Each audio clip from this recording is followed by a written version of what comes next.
Estimados amigos, bienvenidos a un nuevo programa del Senado Consultivo, Noche de Senadores. Es para nosotros realmente una ocasión especial el poder discutir sobre un tema de tanta trascendencia en el país como es el tema de la educación. En este momento los invitamos a que vean el reportaje que hemos preparado y luego les presento a nuestros senadores invitados. Ya regresamos. La educación en El Salvador. La educación es reconocida como uno de los pilares del desarrollo de cualquier sociedad, pero no cualquiera, sino un desarrollo integral de las personas, por cuanto se demanda de ella que forme para aprender a conocer, a hacer y a convivir con los demás, con lo que se vuelve un instrumento de transformación social. Así, se le ha llegado a considerar muchas veces la panacea en un mundo en el que el reto del desarrollo sostenible demanda seres humanos con sólidos principios y valores, capaces de ser verdaderos ciudadanos del mundo. Pero, ¿estamos realmente educando para construir una sociedad democrática, más próspera, justa y humana, en la que tanto derechos como deberes sean observados? Si la realidad del aula sigue siendo la misma y en general se sigue informando más que formando, los resultados difícilmente serán diferentes. Si bien es cierto hay avances en la cobertura y, por ejemplo, la educación inicial merece hoy mayor atención, persisten señalamientos de procesos formativos sin sentido y la ausencia de competencias esenciales como el pensamiento crítico y la lógica, por mencionar algunas. La gestión educativa de cara a la calidad es extremadamente compleja y no es de la noche a la mañana que se resolverán vicios enquistados en el sistema que requiere de una institucionalidad sólida, de una revisión de la normativa de la función docente y de la ejecución del presupuesto escolar, así como de la conducción de la escuela en todos sus niveles. Tampoco se puede dejar de lado el tema de la vinculación de la escuela con el territorio, la familia y la comunidad, que es afectado por la situación de violencia y criminalidad. No obstante, es fundamental para la reconstrucción del tejido social. De la misma manera, se impone reevaluar la vinculación del Ministerio de Educación con otros organismos gubernamentales y no gubernamentales para lograr la sinergia necesaria que potencie el resultado de las inversiones que realizan en el territorio, pero de manera descoordinada y desvinculada de las necesidades de la escuela. Sin una visión de largo plazo que supere la trampa de las soluciones inmediatistas y que resista los vaivenes políticos, junto con los quiebres que los cambios de gobierno tradicionalmente traen consigo, menos se puede pretender que el impacto de las acciones de mejora del sistema educativo se traduzca en ciudadanos que sean el motor del desarrollo del país. El tema es amplio y complejo y parte del hecho de tener claridad en el para qué se educa y cómo lograrlo con el componente ideológico, más no partidario, que debe atenderse en función de todos los salvadoreños, no de intereses sectoriales o particulares. Hablar de educación es referirse siempre a un tema de actualidad, de ahí que, justamente, ese es el tema de coyuntura que se analiza en este programa de Agenda País, emisión especial, Noche de Senadores. Bienvenidos nuevamente a nuestro programa Noche de Senadores. En esta ocasión tenemos a dos exfuncionarios del Ministerio de Educación. En muchos programas hemos tocado el tema de educación, pero lo hemos hecho desde otros ángulos, no desde la parte interna, de la parte que se conoce directamente. ¿Qué es lo que hay que hacer? ¿Cómo se estructura? ¿Cómo se organiza? ¿Cómo se lidera el tema de la educación? Para ello hemos invitado a dos exfuncionarios. Quiero presentar a la doctora Darling Mesa, que fue ministra de Educación, y quiero presentar también al doctor Eduardo Badía Serra, que fue viceministro de Educación y que también fue rector de la Universidad Nacional de El Salvador. Para iniciar con un poco de filosofía, porque la educación es un tema que está estrechamente relacionado. En el periodo en el que usted se desempeñó como viceministro de Educación, doctor Serra, ¿cuál fue la visión, el para qué de la educación en nuestro país, en El Salvador?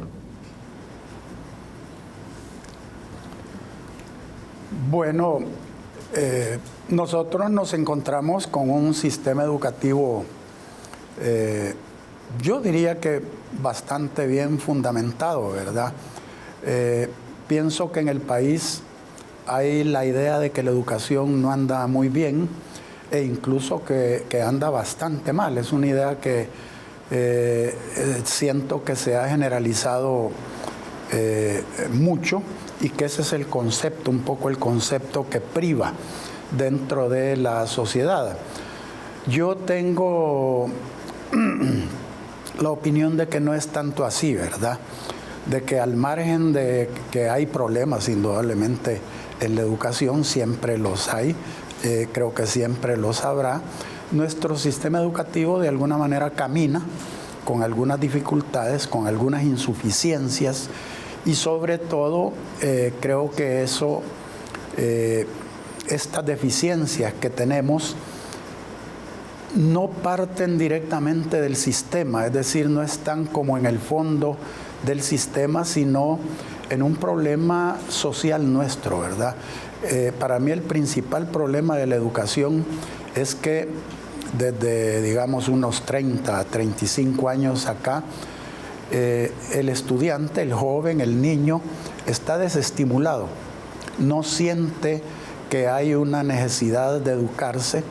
La educación no le proporciona un marco adecuado para que él comprenda que la educación no es una obligación, sino más bien una necesidad, un objetivo, y de ahí creo que surgen los principales problemas del aprendizaje, al margen, como digo, de que hay pues problemas pedagógicos, problemas de recursos, en fin, de tal manera que a la llegada del ministerio en nuestra gestión, la idea fue esa, ¿verdad? La idea fue tratar de buscar una forma en que el sistema educativo nuestro se abriera y se comprometiera un poco más, se sintiera un poco más amigable con el estudiante, para que éste viera la escuela no como una necesidad, más bien no como una obligación, sino como una necesidad, como un objetivo, con un fin.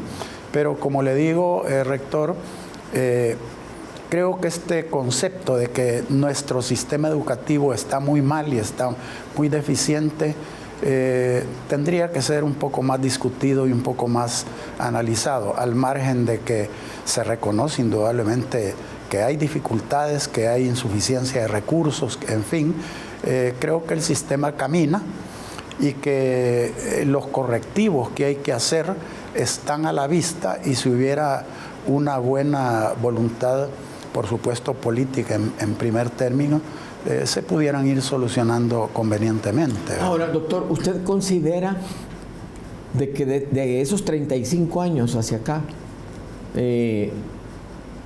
un 80% fue de la firma de los acuerdos de paz a esta fecha?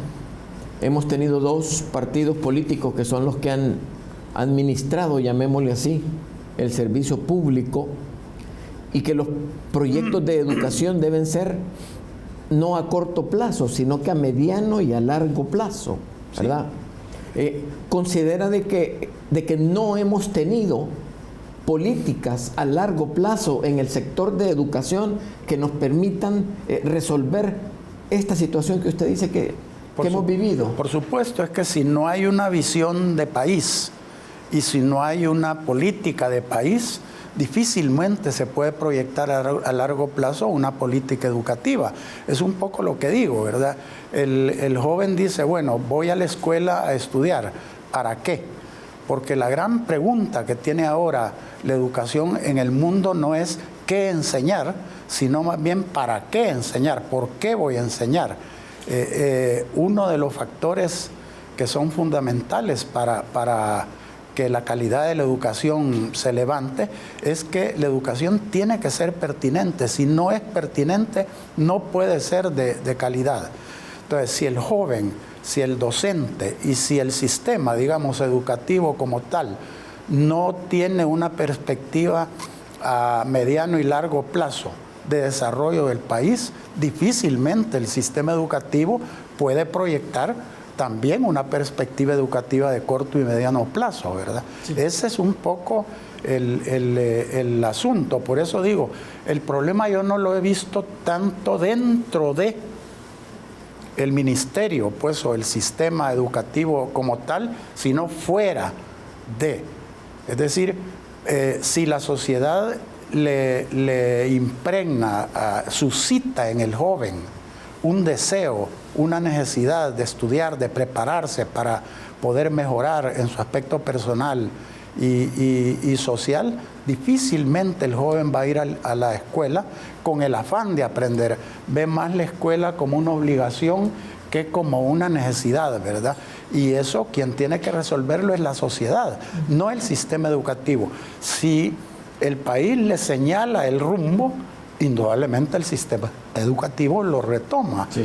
En estos 30, 35 años yo no creo que el sistema educativo haya cambiado mucho. Han habido cambios en programas específicos, en puntos aquí, en puntos allá, pero la idea educativa nuestra se sigue manteniendo. Y en algunos sectores, incluso del sector público, creo que se da una buena educación si la comparamos con algunos otros países y con el desarrollo de algunas otras sociedades, ¿verdad? Okay, muy bien. Bueno, llegamos hasta aquí en este primer bloque. Cuando regresemos le vamos a consultar a la doctora Mesa también cuál es su opinión sobre la visión de la educación y cuál es realmente ese para qué que nuestro país está necesitando para tener una mejor sociedad. Ya regresamos.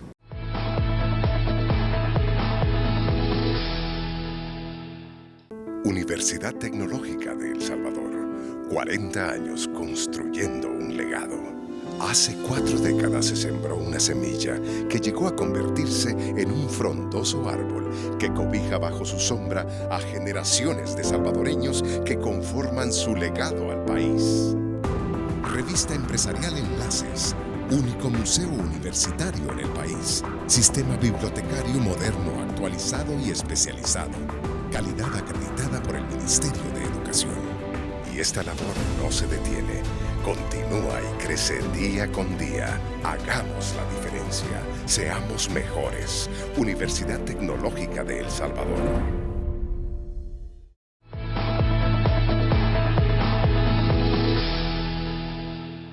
Bienvenido al segundo bloque de nuestro programa Noche de Senadores. Estamos conversando con la doctora Darling Mesa y el doctor Eduardo Badía Serra, exfuncionarios de gobiernos en el Ministerio de Educación. Y en el primer bloque conversábamos algo de la filosofía de la educación. Lamentablemente la formación que tengo yo de ingeniero es muy referida a datos cuantitativos, ¿verdad? Y que cuando hablamos de la calidad de la educación existen datos y números como la cantidad de profesores, la deserción estudiantil, la nota en la PAES, la infraestructura con que cuenta el Ministerio de Educación. Ya más adelante voy a entrar a ese tipo de indicadores que reflejan un poco diferente el panorama que nos presentaba el doctor Badía Serra, pero evidentemente nosotros tenemos solo un elemento cuando medimos el resultado de los jóvenes, que es en la PAES, que es lo que hacemos público y todo eso, ¿verdad? ¿Cuál es su opinión, doctora Mesa, sobre el estado de la educación en este momento? Porque sabemos de que usted ya no está en la función pública, pero sigue relacionada con organismos internacionales que tienen mucho que ver con el tema de la educación. Bueno, antes que nada, buenas noches, mis queridos senadores. La verdad que es un privilegio hablar de educación con el rector y sobre todo con mi amigo senador, que tenemos a veces muchas similitudes y muchas diferencias, quizás en los cómo, ¿verdad? Sí. Y la verdad es que de su planteamiento sobre este tema filosófico del sistema, yo le diría comparto casi todo, excepto un tema.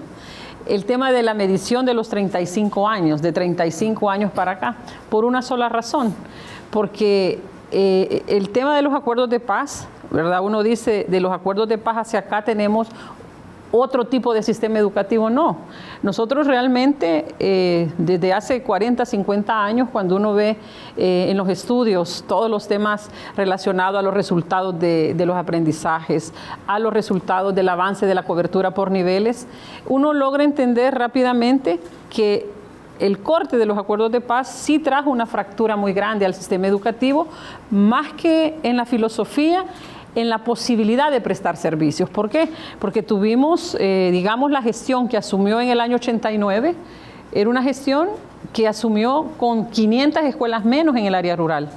Entonces tú tienes entre el 89 y el 2000 y el 94 un Ministerio de Educación que tuvo que recomponerse gerencialmente, institucionalmente, para volver a entregar servicios educativos que se habían quedado olvidados. Entonces, yo sí creo de que nosotros tenemos en el sistema educativo, digamos, una estructura que funciona para dar clases todos los días.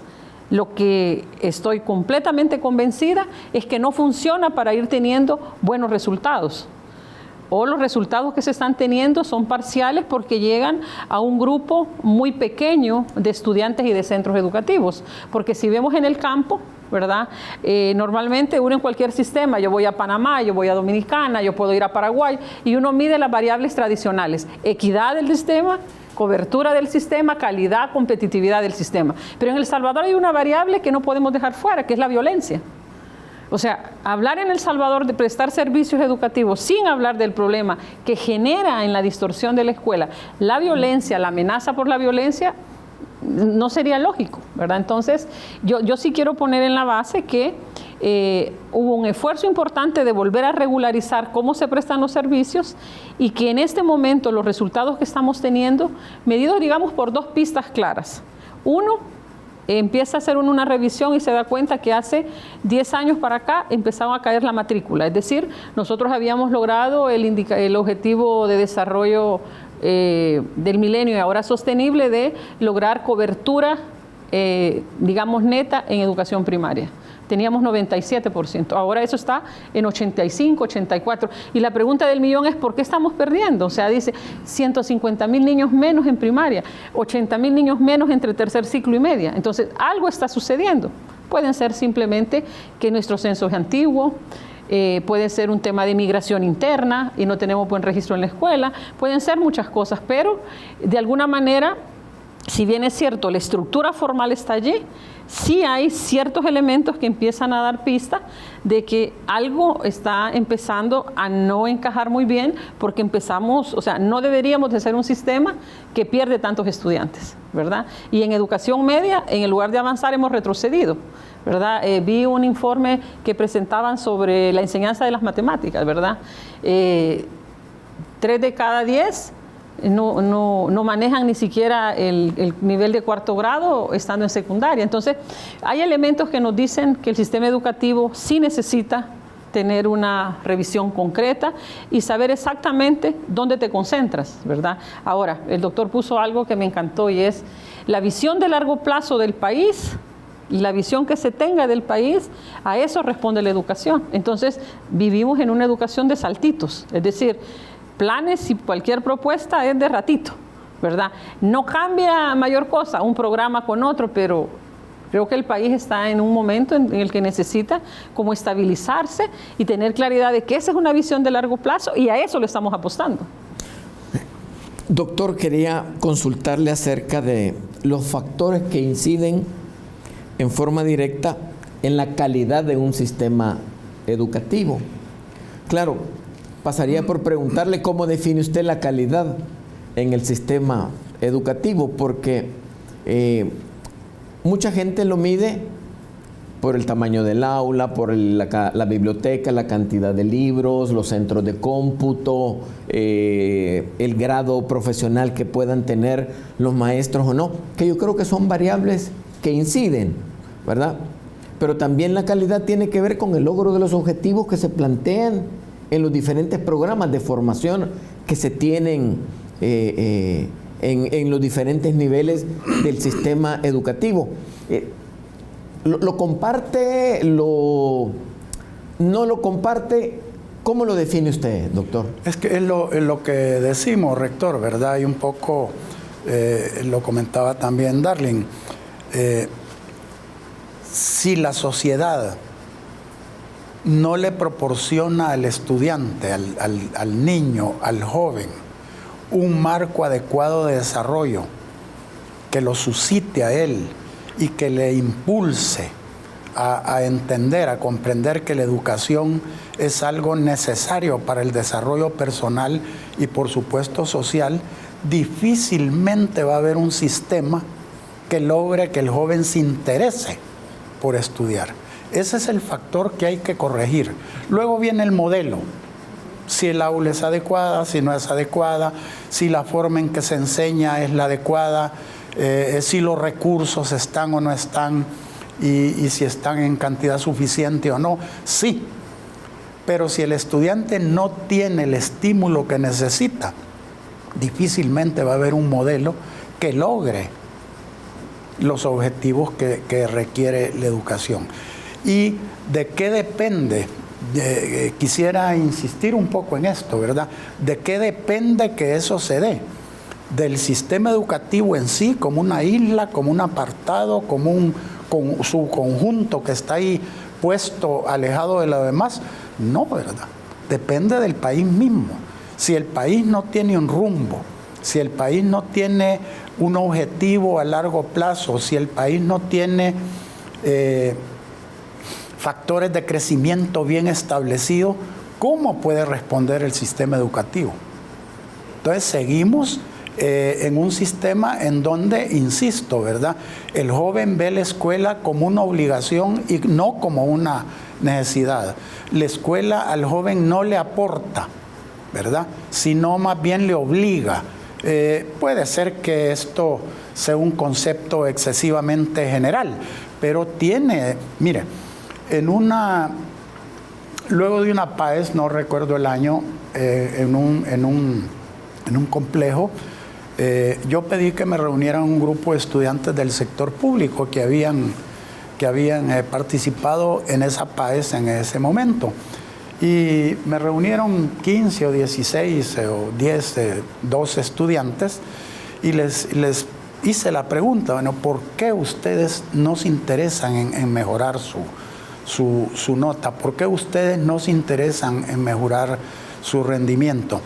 Créame o no, rector, la respuesta fue unánime. Nosotros no estamos interesados en aprender lo que se nos está diciendo que aprendamos.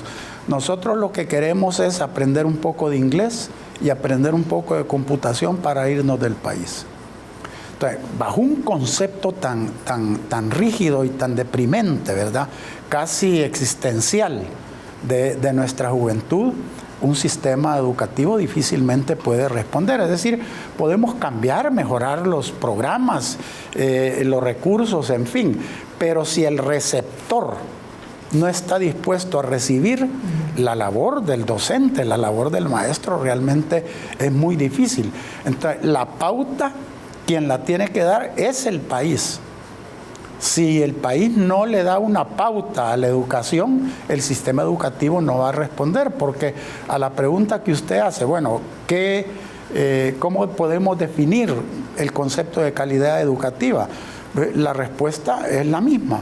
Si el sistema es pertinente y le ayuda al estudiante a formarse para poder desempeñarse en la sociedad en la cual se está desarrollando, el sistema es de calidad.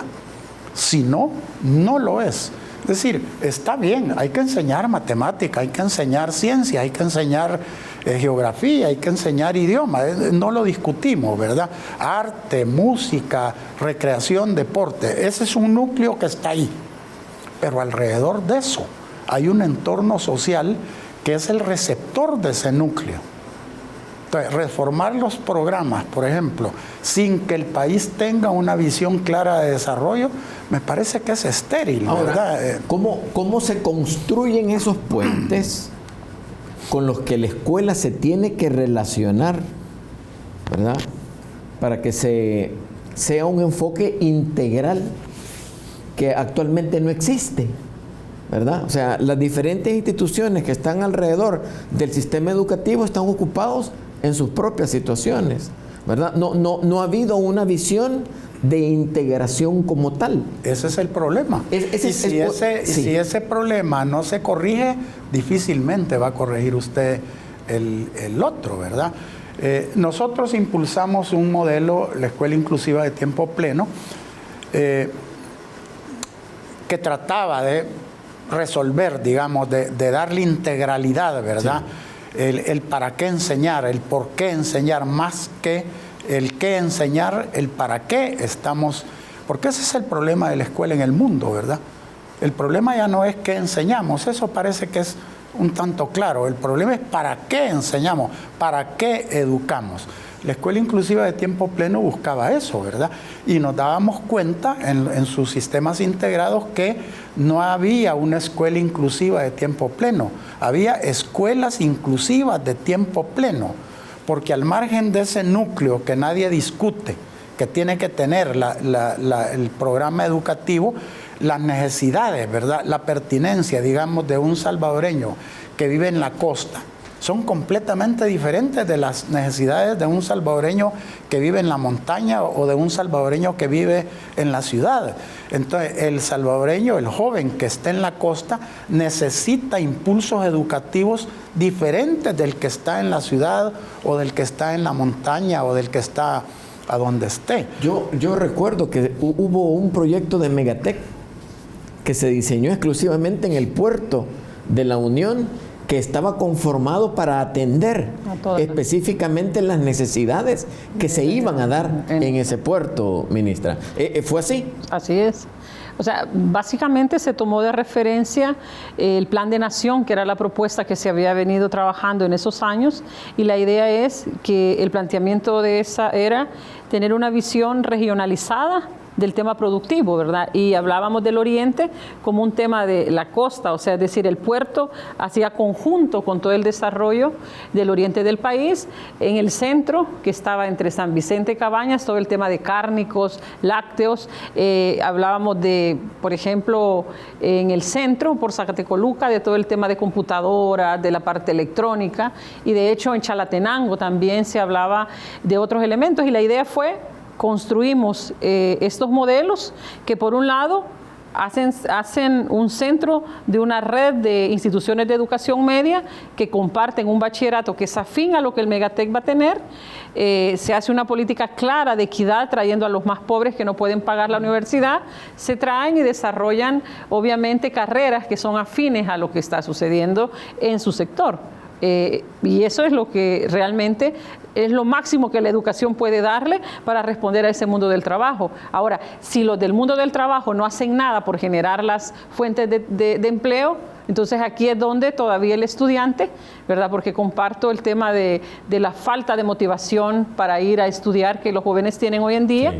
Entonces todavía eso hace una ruptura más grande en la credibilidad que alguien puede tener de que se embarca en estudiar y que al final del día el éxito, ¿cómo lo miden al salir del sistema? Es a insertarse en un mundo productivo en donde tengan una buena remuneración y donde sean capaces de irse, digamos, escalando y formando, ¿verdad? Hay un dato estadístico de que habilitados para incorporarse al sistema productivo por año son más de 60,000 personas y que el sistema productivo nacional no está absorbiendo ni siquiera a 10,000, ¿verdad? Eso de alguna forma sí refleja la falta de motivación o de interés o de irse del país, como lo decía el doctor Eduardo Badía. Yo quisiera volver a ese tema que el doctor Badía ponía. Hace 2 meses participé de unos resultados de grupos de enfoques que se han hecho en toda la región, especialmente con más énfasis en los países del Triángulo Norte, en donde le preguntan a los jóvenes, o sea, ¿cuál es su expectativa para terminar su bachillerato? O sea, ¿cómo se ven hacia el futuro yendo a la universidad o desarrollando actividades, digamos, emprendedoras? O sea, ¿cómo estamos en eso? Y los chicos decían, mire, la mayoría, la verdad es que yo voy a la escuela y realmente me aburre. ¿Pero por qué? ¿Qué es el problema más grande que tenés? Es que después de graduarme de bachiller, ¿qué sale? Si yo lo único que quiero es encontrar a mis papás en los Estados Unidos. Yo me he ido 3 veces y me voy a seguir yendo. Yo tuve la oportunidad de escuchar una presentación de UNICEF en los jóvenes, pero lo vamos a ver cuando regresemos al siguiente bloque porque ya hemos llegado al final de este. Volvemos en unos minutos.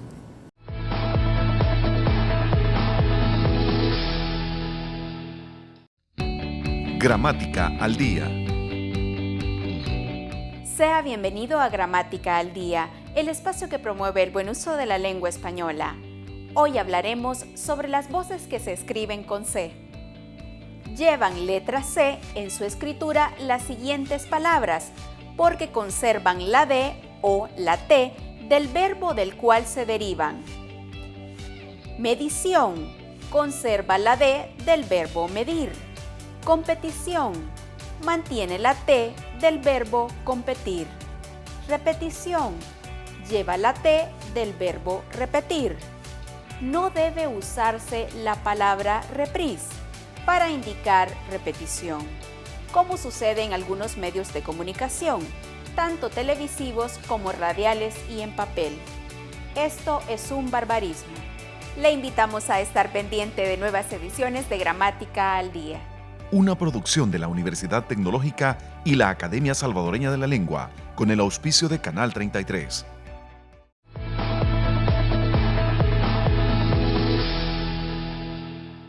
Bienvenido nuevamente al tercer bloque. Estamos hablando sobre el tema de educación con dos exfuncionarios de gobierno. Doctora Mesa, yo le decía que había conocido un informe de UNICEF donde a los jóvenes entre 13 y 17 años les hacían una encuesta y había muy poco respeto de los jóvenes hacia los adultos, sobre todo en los que tenían familias en los Estados Unidos, ¿verdad? Que la tercera parte de nuestra población está en los Estados Unidos, ¿verdad? Y era que los jóvenes les decían a los tíos, a los abuelos o a quienes lo estaban cuidando, que por qué les tenían que ordenar o decir X o Y cosa si realmente ellos vivían del dinero que mandaban sus papás. Tratando de complementar también la idea del doctor Badía Serra, ¿verdad? De que la conceptualización es que aquí no hay oportunidades y que nos tenemos que ir. Pero no podemos negarnos nosotros. Y si bien es cierto que la sociedad tiene que participar, es que hay cierta estructura interna en el Ministerio de Educación que requiere recursos, que requiere inversiones. Solo el 29% de las escuelas tienen biblioteca. Centros de cómputo es mucho menos, ¿verdad? Cerca de 2.500 escuelas tienen un maestro que atiende varios estudiantes o varios grados en una misma aula. El 20%, y lo dijo el exministro Conjura, ¿verdad?, que de las 5.000 escuelas, más de 3.000 no cumplían con las condiciones. Usted habló de la violencia, y yo tengo un dato que de los 200 días de promedio que debe durar el año lectivo, el promedio en el que reciben una clase efectiva anda por 90 días en el año, ¿verdad? O sea, cómo todos esos factores que tienen que buscarse alguna solución y que pasan a través de los recursos, cómo deben ser abordados para que también el ministerio, cuando haga la convocatoria al resto de la sociedad como un proyecto de nación, y esto es cosa de país, ¿verdad? No del ministerio, eso la tengo claro. ¿Cómo hacemos para tener esos recursos y darle lo mínimo para lograr esa relación que necesita la escuela con el resto de instituciones? No, complicado, ¿verdad? Sí, porque el CONED habló de 12.000 millones de dólares en 10 años, 1.200 millones de dólares al año, ¿verdad? Aunque yo quiero ser honesto, Honduras destina un porcentaje del PIB mayor que el de nosotros, y cuando se hace la evaluación de la educación, Honduras no está sobre El Salvador. O sea, no quiero cerrarme exclusivamente que a mayor cantidad de dinero va a mejorar la educación, pero sí hay ciertos vacíos que son necesarios confrontarlos. Bueno, vamos a ver. Creo que todo lo que plantea usted, lo primero que se me viene a la cabeza es algo que se llama política pública, ¿verdad? Creo que hay temas que no importan los modelos, no importan las visiones y no importan los sistemas educativos que sean, que son claves. Y para mí hay sobre todo 3 que son determinantes. La primera pasa por una decisión política del gobierno de turno, ¿verdad?, de asignarte y de entregarte los recursos que el sistema requiere. Y hablando en términos, digamos, un poco relativos de lo que requiere, cuando me dice que son esa cantidad de millones, 12.000 millones que dice el CONED, le diría yo, se quedaron bajo. O sea, cuando uno lo ve por año, Dominicana ahora tiene un presupuesto, creo que andará por los 1.700. Panamá tiene un sistema educativo que es exactamente la mitad del nuestro y tiene un presupuesto de 1.700 millones de dólares. Entonces, creo que la cantidad de recursos en El Salvador, y yo diría que eso es una de las pequeñas cosas en las que yo sí puedo decir que como funcionaria, sobre todo como técnica, los primeros 8 años, batallé y aprendí, creo que pasé de maestra financiera. Es un tema complejo porque cuando tú te sientas en un ministerio donde debes todo, y deber todo implica deber agua, deber la luz. O sea, es como que tenés tu casa y no eres capaz ni de pagar los servicios básicos, ¿verdad? Entonces, mucho menos una empleada que cuide. Entonces, el Ministerio de Educación pasa por tener unos recursos elementales. Yo creo que en este momento no tiene los recursos elementales. O sea, escuchar que los directores de las escuelas se quejan al final del año, a medio año, de que no les ha llegado el presupuesto escolar, no es un presupuesto para financiar libros, no es un presupuesto para financiar computadoras, internet, es para pagar el salario de la mitad del personal que tienen. Eso es intolerante. Entonces, yo digo, ¿queremos hacer un cambio? Eso pasa por garantizarnos unos mínimos recursos financieros. O sea, ser ministro en este país pasa por no tener nada, ¿verdad?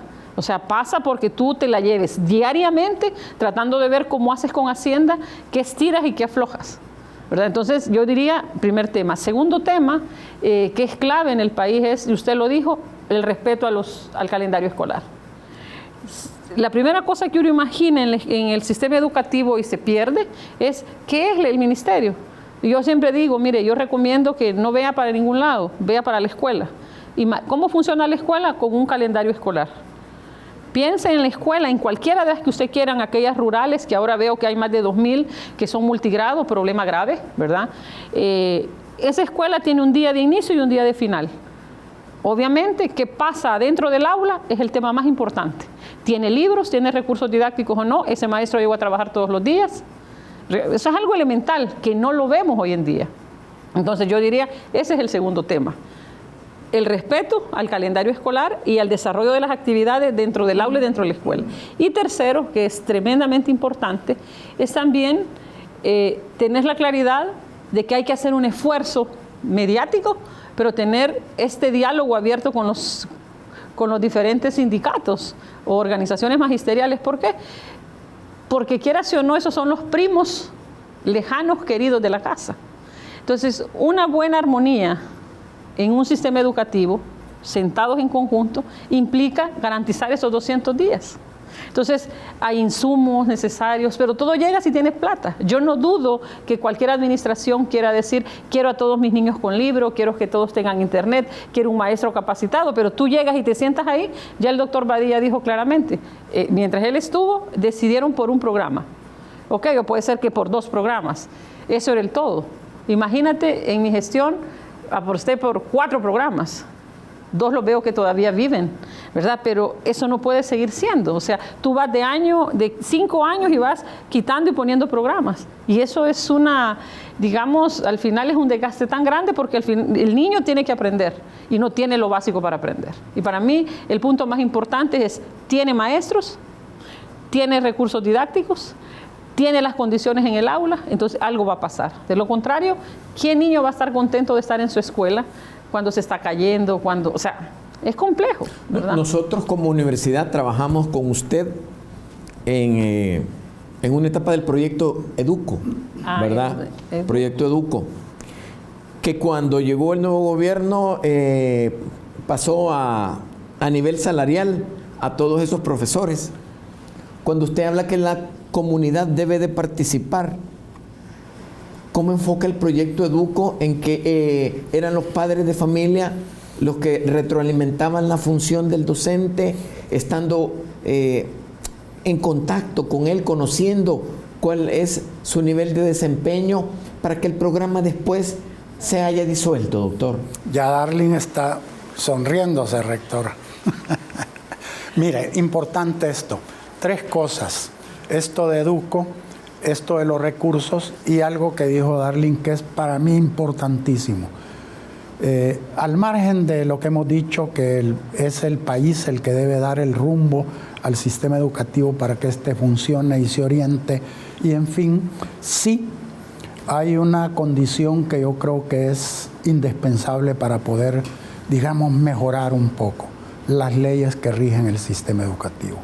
Si no se reforma la Ley General de Educación, si no se reforma la ley de la carrera docente y si no se reforma la Ley de Educación Superior, difícilmente se va a poder cambiar la situación. Eso al margen. Vamos ahora con lo de Educo. Sí, Educo, me parece que en su momento hubo un malentendido de por qué el cambio al sistema Educo dentro de nuestra gestión. Nosotros siempre reconocimos que el sistema Educo tuvo una razón de ser y funcionó. Hizo su labor e hizo lo que le correspondía. Pero entendimos que en el momento en que nosotros llegamos, esas razones ya no existían, ¿verdad? La situación de la guerra, la situación de la comunicación, en fin. Esa fue la razón por la cual se hizo el cambio al cual usted aludió. Ahora, en cuanto a la participación de la comunidad en el sistema educativo, sí, la comunidad no debe participar, es decir, debe ser parte del sistema educativo. Pero una comunidad rural no es una comunidad que entienda el sistema pedagógico, ni es una comunidad que esté preparada para dirigir una escuela. No es esa la participación que debe tener la comunidad en la escuela.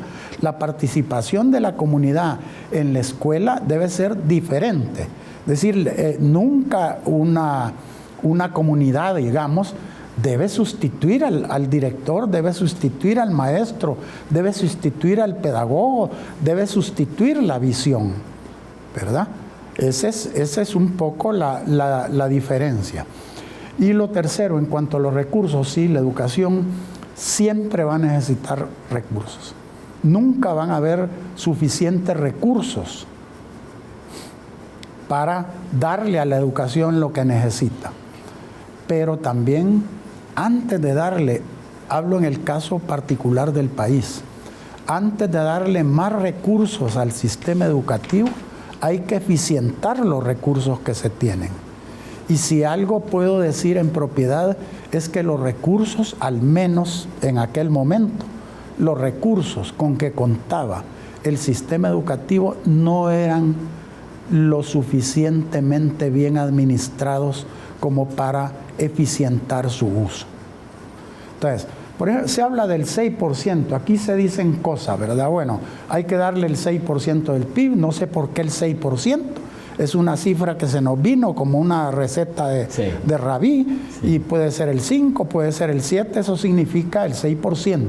Darle a educación significa superar el 50% del presupuesto nacional.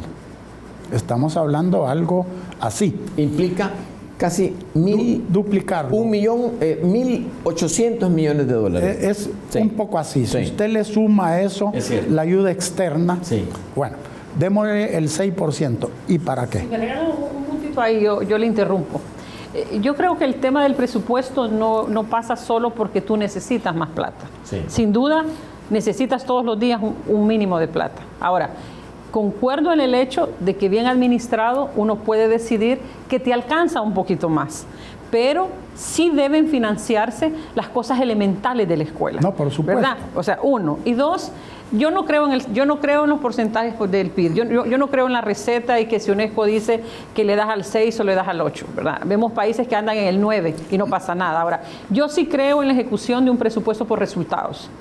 A mí sí me parece que si uno sabe para dónde va, las condiciones presupuestarias se pueden establecer en base a que la eficiencia pasa por un buen administrador, ¿verdad? De hecho, yo vi en los últimos años como en el mes de octubre el presupuesto de educación de este país iba en ejecución del 60%. Y uno dice, a 2 meses de cerrar el año, ¿cómo es que han ejecutado el 60% si el 85% son salarios? O sea, hay algo que no encaja, ¿verdad? Correcto. Entonces, no es a más plata, pero sí es necesario tener claridad de una ejecución. No es tanto el PIB, porque uno puede decir el PIB aquí viene y puede ser tan chiquito como tan grande de lo que genera el país. También uno se hace un poco de trampa, ¿verdad? Ahora, hay un tema que no lo vamos a tocar, que es las políticas que desarrollan los presidentes de cada uno de los gobiernos en los que ustedes estuvieron, ¿verdad? Porque yo sé que hay opiniones encontradas sobre los paquetes escolares y lo que se le entrega a la gente.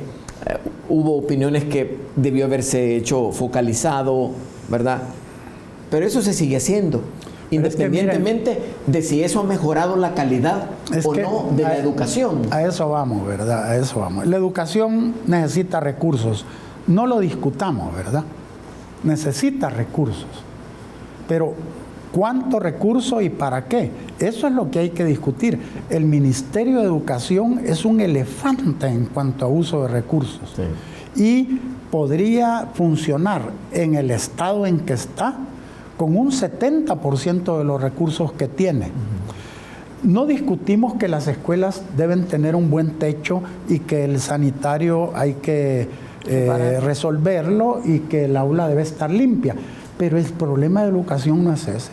En esencia, no discutamos que la escuela debe estar así, pero el problema esencial de la educación no está ahí, ¿verdad? Si no se tiene visión, usted le va a dar, como dice la UNESCO, sin saber por qué, el 6%, el 7%, el 8%, y el sistema va a seguir sin rumbo, ¿verdad? Hagamos un ejercicio, rector. El presupuesto de educación en términos generales anda por $1,000 millones. Digámoslo un poco así, ¿verdad? Sí. Creo que ahora ha superado esa cifra. Si usted le pone la ayuda externa, que el Ministerio de Educación recibe mucha y muy buena ayuda externa, hay que decirlo, pero hablemos de $1,000 millones. Y la población estudiantil, entendía por algunas cifras que he escuchado últimamente y que me alarmaron porque ha bajado la población estudiantil, 1,5 millones de estudiantes. Hablamos del sector público, ¿no? ¿Cuánto le cuesta al país cada estudiante? Divide usted 1,000 millones entre 1,500,000. Le cuesta $700, $800, $900 al año. Eso cuesta una escuela privada de nivel medio, que da una mejor educación. Sí. Lo que hay que hacer es eficientar el sistema. Sí. En cierta medida, el Ministerio de Educación es un ministerio inflado. Sí. Bueno, Darling lo ha dicho. Tiene un presupuesto de 100 y ya va a terminar el año y ha gastado el 60%. O sea, ¿qué pasa? 2 años atrás vi ese comportamiento. Ahora, yo con el tema de lo de inflado, una de las medidas que doña Cecilia tomó siendo ministra en el 91 fue, mira, tenemos una cabeza muy grande, es decir, tenemos prácticamente 5,000, 6,000 empleados que no sabemos exactamente para qué son. Y el primer ejercicio que yo tuve que aprender a mis 24 años fue a hacer notas de despido, de que la gente estaba tomando sus retiros adelantados, ¿verdad? Y se fueron 4,000 personas del ministerio. Legalmente tuvieron su retiro. Pero ahora escucho que tenemos 8,000 personas más. Entonces, cuando uno dice ¿dónde están los recursos? La pregunta es, yo quiero utilizar los recursos nuevos para ponerlos en la escuela, para un mejor docente, un docente mejor pagado, mejor capacitado, para los insumos didácticos. Eso es una variable para mejorar calidad, pero si yo lo tengo para más tener más empleados, sí, no sirve. Es lo que decimos, mire, le doy un ejemplo. En el ministerio, no sé ahora, pero en mi periodo, digámoslo así, hay una unidad que es la unidad de evaluación. Esa unidad es enorme, es muy grande, consume recursos. ¿Para qué? ¿Cuántos años tiene la PAES? Más de 20. ¿Cuál era el objeto de la PAES? Retroalimentar al ministro, más que ver si el muchacho había resuelto la ecuación o entendía el círculo de Krebs. El problema, el asunto era que el resultado de la PAES retroalimentara al ministerio para ver a dónde estaban las deficiencias y corregirlas, cambiarlas. ¿A quién correspondía eso? A esa unidad. ¿Qué ha hecho esa unidad? Consumir recursos. Consumir buenos recursos, bastante. La prueba PISA, que se ha criticado mucho porque se se suprimió. ¿Y de qué servía la prueba PISA? Si era algo un poco como morboso, ¿verdad? Que nos dieran los resultados de la prueba PISA y ver que El Salvador, como todos los años, salía en el último lugar compartiéndolo con otro país latinoamericano. ¿Y para qué? La prueba PISA es una buena prueba si lo que nos alimenta nos va a servir para corregir. Pero nos llegaban los resultados y no se corregía nada. Y yo le aseguro que la PAES este año, primero Dios que cambie, pero creo que no. El resultado va a ser más o menos el mismo. ¿Y quieren regresar a hacerla en un solo día, doctor? No quisiera comentar esa situación, pero digamos, esa unidad de evaluación no es que no se necesite, por supuesto que se necesita, pero allá algo pasa. Ahora, hay que cambiar algo. Hay ciertas incongruencias, ¿verdad? Porque se tiene la unidad de evaluación, pero le dan a una empresa externa, al Ministerio de Educación, que administre la PAES, ¿verdad? O sea, no sé qué pasa hoy en realidad. No lo hacen internamente, pero yo comprendo el hecho de que esa estructura es tan grande, tan pesada, en la que los cambios deben de ser bastante difíciles poder implementarlos. Siempre que hablamos del tema de la educación, que es un tema que nos encanta, ¿verdad? Y que cuando ya estamos en la parte emocionante, el tiempo sigue siendo nuestro enemigo. Cerramos aquí nuestro tercer bloque y volvemos para despedir el programa.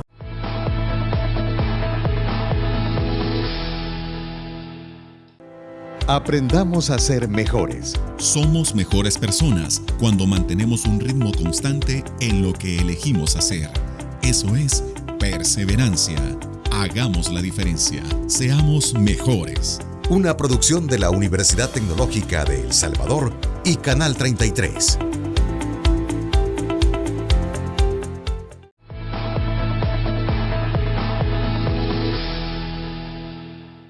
Bienvenidos a nuestro último bloque en el que buscamos que nuestros invitados hagan un cierre con expectativas, con lo que consideran que de la temática que hemos discutido podamos dar un poco más de aporte, de colaboración y sobre todo con la experiencia de los dos funcionarios que tenemos ahora. Esto sería de una gran ayuda para el nuevo gobierno y las nuevas autoridades del Ministerio de Educación. Doctora Mesa, por favor. Bueno, creo que el tema de la educación y sobre todo me ha dejado picada con Educo. Tenemos que tener un programa de Educo, ¿verdad? Bueno. Porque ese es un tema que va para largo para mí. Bueno, creo que el país, como dijo muy bien el doctor Badía, tiene el qué. Los cómo, desde mi perspectiva, hay un cómo que el país ya tiene que oficializar y es, venimos periodo por periodo haciendo planes de educación. Ya no sé ni cómo se llaman los últimos 40 años los planes que tenemos y las comisiones que han sido integradas. Yo diría que sería muy saludable para la gestión actual llegar a un punto en donde hay un planteamiento que se convierte de plan a una ley de políticas públicas en educación que sea de largo plazo, acompañada de un consejo, hoy se llama CONED. Lo único que diría es que un CONED más acotado, ¿verdad? Tiene un CONED como de 50 personas. Yo creo que debería de ser un CONED representativo, pero más ejecutivo, que realmente vele por el cumplimiento de esas políticas, que monitoree y que realmente haga este papel de conectar con la vida del país, ¿verdad? De la mano del Ministerio de Educación. Muchas gracias. Su cierre, doctor Badía. Completamente de acuerdo con Darling, es completamente de acuerdo. Yo solo agregaría algo. Para que el sistema educativo nacional funcione y funcione como lo deseamos, el país tiene que indicar un rumbo. Si no hay rumbo en el país, difícilmente se puede también enrumbar un sistema educativo. El país debe señalar hacia dónde quiere ir, trascendiendo periodos de gobierno, es decir, tener una visión a largo plazo de país para que la educación se oriente en ese sentido. Para mí esa es una premisa fundamental. Luego, completamente de acuerdo con Darling, ¿verdad? Y yo desconozco cómo está conformado ahora el CONED. Por la cifra que tú has dicho, me parece que está demasiado grande, pero que es un organismo absolutamente necesario al cual se le debe dar autonomía completa para que pueda opinar y que sus opiniones sean respaldadas y acogidas también. Eso es lo que yo podría decir, pero yo insisto, si no hay rumbo en el país, difícilmente un sistema educativo se puede enrumbar. Muchas gracias, doctor. Estuvimos conversando fuera de cámara, ¿verdad? De que el qué es algo que compartimos. El cómo es en el que existen muchas veces las diferencias. Quiero agradecer a la doctora Darlene Mesa y al doctor Eduardo Badía que nos hayan acompañado esta noche. Y siempre me pide producción que le recuerden las redes sociales. Ustedes a través de las redes sociales nos pueden retroalimentar, nos pueden sugerir, nos pueden proponer qué temas y qué les ha parecido también el programa, y para nosotros es muy importante. Hasta la próxima reunión entonces. Saludos.